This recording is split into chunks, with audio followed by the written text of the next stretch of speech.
ರಾಮನ್ನ ಪೂಜೆ ಮಾಡ್ಬಿಡಿ ಅಂದ್ರೆ ನಾನು ರಾಮನ್ ಪೂಜೆ ಮಾಡ್ತೀನಿ. ರಾಮನ್ಕಿನ್ನ ನಾನು ಸೀತೆ ಬಗ್ಗೆ ಇದು ಬಹಳ ಲಾಯಲ್, ಆ ನಿಷ್ಠೆ ನನಗೆ. ನಾನು ನೋಡಿದ್ದೀನಿ ರಾಮಾಯಣ. ನೋಟು ಈ ಗಾಂಧೀಜಿ ನೋಟ್ನ ನೀವು ತೆಗೆದಾಕ್ತೀರಾ? ಇವತ್ತು ನಮ್ಗೆ ನ್ಯಾಯ ಇವತ್ತು ಸಿಕ್ಕಿದೆ.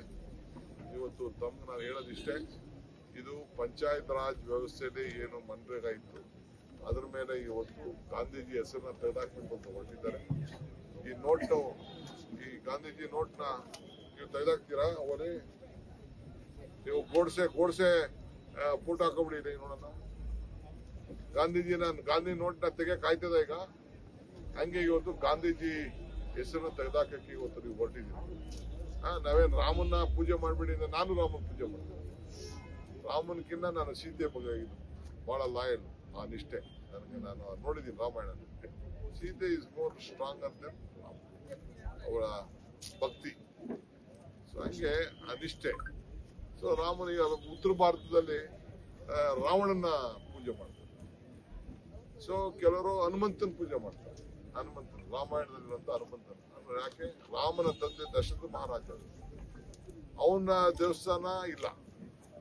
ಆದ್ರೆ ರಾಮನ ಮಂಟ ಆಂಜನೇಯನ ದೇವಸ್ಥಾನ ಇದೆ. ಯಾಕೆ?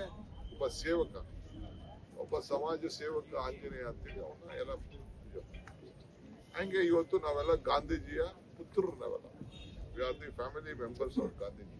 All Congress are Gandhiji party family members. So Gandhiji ಹೆಸರನ್ನ ತೆಗೆಯಕ್ಕೆ ಕೊಟ್ಟಿರೋದು ಇದು ದುರಂತ. ಕೊನೆ ದಿನಗಳ ಕಾಲ ಪ್ರಾರಂಭ ಆಗಿದೆ. ಬಿಜೆಪಿ ಬುರುಡೆ ಪಾರ್ಟಿಗೆ ಇದು ಕೊನೆ ದಿನಗಳ ಪ್ರಾರಂಭ ಆಗಿದೆ.